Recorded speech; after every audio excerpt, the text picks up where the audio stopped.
Hi everyone, कैसे हो आप सब। तो आज मैं आप सबके लिए एक्सप्लेन करने जा रही हूँ फ्लैश पॉइंट का दूसरा भाग, जिसके पहले भाग में हमने देखा था कि कैसे अचानक से टाइमलाइन में हेरफेर होने की वजह से बैरी की मॉम नोरा, जो कि बैरी जब छोटा था उसी वक्त उनकी मौत हो गई थी, पर नोरा अचानक से जिंदा हो चुकी थी। वहीं इस वक्त में बैरी के पास इसकी पावर्स भी नहीं थी। जहाँ अपनी पावर्स वापस लाने की खातिर बैरी ने बैटमैन की मदद से खुद पर तेज इलेक्ट्रिक करंट का शॉक लगवाया था, पर यहाँ बैरी की पावर वापस आने के बजाय एक आम इंसान की भांति इसकी पूरी बॉडी ही जल गई थी।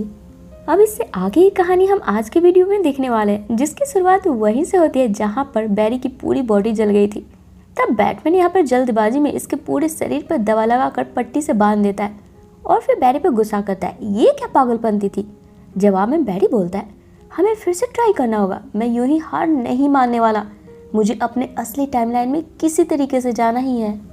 अभी बैरी इतना बोल ही रहा होता है कि तभी बैरी फील करता है ये अपनी असली टाइमलाइन की कुछ यादों को भूलता जा रहा है, और वो मेमोरी जो कि इसने जी ही नहीं है वो इसके दिमाग में बढ़ते जा रही है, जैसे कि इसकी मॉम तो कभी मरी ही नहीं थी, वो हर पल बैरी के साथ ही थी।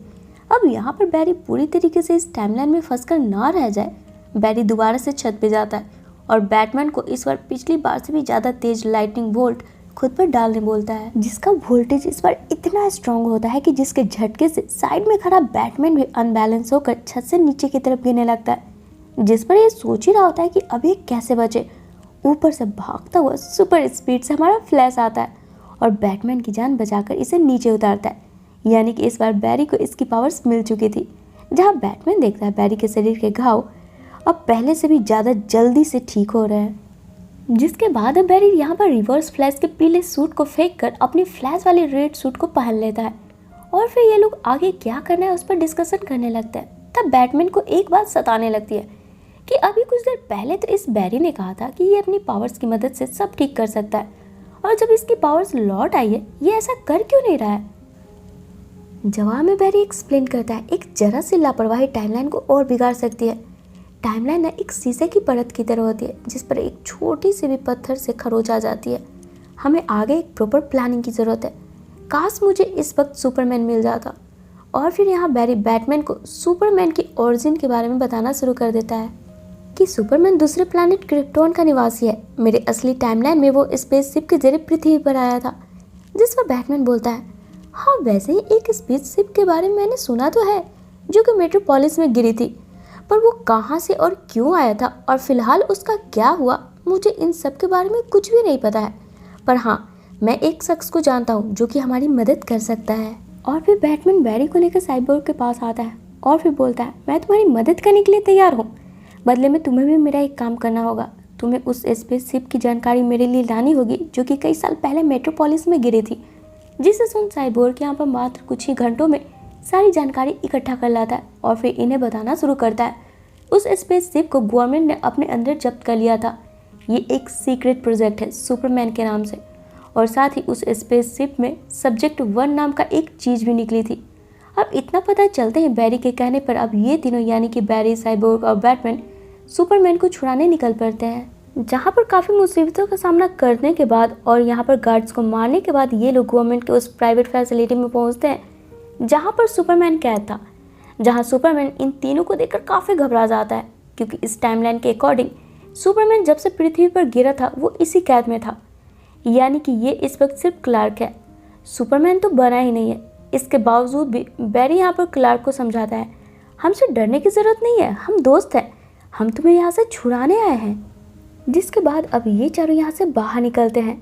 तब ये क्लार्क का पहला दिन होता है जब ये पृथ्वी के पीले सूरज को देखता है, और जैसा कि सुपरमैन या सुपरगर्ल के सीरीज में हमें दिखाया गया था कि सुपरमैन को पीले सूरज से ताकत मिलती है, यहाँ क्लार्क की भी शक्तियाँ बढ़ गई थी। यहाँ पर अब जैसे इनका पीछा करते हुए कुछ ऑफिसर्स आते हैं, क्लार्क अपनी आंखों के लेजर लाइट के जरिए इन सबके बंदूक को जला देता है और फिर घबराहट में जैसे ही भागने को सोचता है ये आकाश में खुद ब खुद ही उड़ जाता है। तब नीचे गार्ड्स बैरी, साइबोर्ग और बैटमैन को पूरी तरीके से घेर लेते हैं।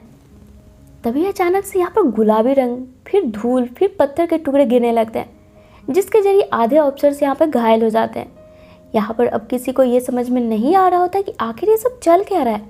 तभी यहाँ पर एमिली सोमी यानी कि एलिमेंट वोमेन की एंट्री होती है, तो फ्रेंड्स, एलिमेंट वुमेन ना डीसी कॉमिक्स की एक सुपर हीरोइन का नाम है जिसका जिक्र सिर्फ कॉमिक्स बुक में ही अब तक हुआ है। वहीं आगे अब हम बैरी को देखते हैं। एक बार फिर से इसके मेमोरी से कुछ पुरानी यादें मिटकर नई ऐड होने लगती है, जिस पर बैटमैन बैरी की चिंता करते हुए इसे सीक्रेट 7 नाम के एक ग्रुप के पास लाकर बोलता है, हमारी मदद करो। मैंने सुना है तुम लोगों ने सैंडमैन की मदद करी थी, उसकी मेमोरी वापस लाने में मेरे नए दोस्त की भी मदद करो। जिस पर सीक्रेट 7 का बिली नाम का एक बंदा बताता है, हम ऐसा नहीं कर सकते हैं, सैंडमैन की इशू कुछ और ही थी, बैरी तो बहुत ही सीरियस कंडीशन में दिख रहा है। तभी टीवी पर चल रहे न्यूज़ से इन्हें अब पता चलता है कि एक्वामैन वर्सेस वंडर वुमन की फाइट बस अब शुरू होने ही वाली है, जिसे देख अब ये लोग सहित सिटी के बाकी सारे हीरो भी जंग के मैदान में पहुंचते हैं ताकि किसी तरीके से इस जंग को रोककर पृथ्वी पर होने वाले नुकसान को रोका जा सके। पर वो दोनों कहाँ रुकने वाले थे। उनकी लड़ाई के बीच एक जोर का धमाका होता है और बैरी धड़ाम से नीचे गिरता है। तभी इसे किसी की आवाज़ सुनाई पड़ती है, जो कि और किसी की नहीं बल्कि थॉन की होती है, जिसे देख बैरी यहाँ पर सबको छोड़ छाड़ थॉन को पिटना शुरू कर देता है, ये बोलते हुए कि सच सच बताओ थॉन, तुमने इस बार क्या गड़बड़ी करी है। जवाब में थॉन बोलता है, इस बार मेरी कोई गलती नहीं है, बल्कि इस बार तो सब तुम्हारा किया धरा है, याद नहीं है तुमको? रुको अभी याद दिलाता हूँ। और फिर एक जोर का पंच बैरी के सिर पर दे मारता है। तभी बैरी को अपनी खोई हुई मेमोरी याद आने लगती है कि जब बैरी को इसकी माँ के असली कातिल यानी कि बॉब थॉन के बारे में मालूम पड़ा था, उसी साल अपनी माँ के बर्थडे वाले दिन बैरी नोरा को याद कर काफ़ी टूट सा गया था। तब बैरी ने पास्ट में जाकर अपनी मॉम को थॉन से बचाने का मन बना लिया था और बैरी ने ऐसा ही किया, जिसकी पास्ट में एक इंसिडेंट के बदलने का नतीजा पूरी की पूरी टाइमलाइन में ही हेरफेर हो गई। और इन सब में थॉन का फ़ायदा हुआ क्योंकि इस वक्त फ्लैश यानी कि बैरी बिल्कुल अकेला है। थॉन इस पर आसानी से वार कर सकता था, जिसके बाद यहाँ पर फ्लैश वर्सेस रिवर्स फ्लैश की फाइट शुरू हो जाती है, जिसमें कि अब थॉन जैसे ही फ्लैश को पटक कर इसे मारने ही वाला होता है, यहाँ पर पीछे से बैटमैन आकर थॉन को तलवार से मार डालता है। तभी यहाँ पर साइबॉर्ग भी आता है और इन्हें बोलता है, तुम दोनों यहाँ पर कर क्या रहे हो, चलो हमें जंग को रोकना है। पर चूंकि एक्वामैन और वंडर वुमन को तो रोकना असंभव नहीं था, जिसे लेकर ये लोग सोच में पड़ जाते हैं कि अब आखिर क्या करें।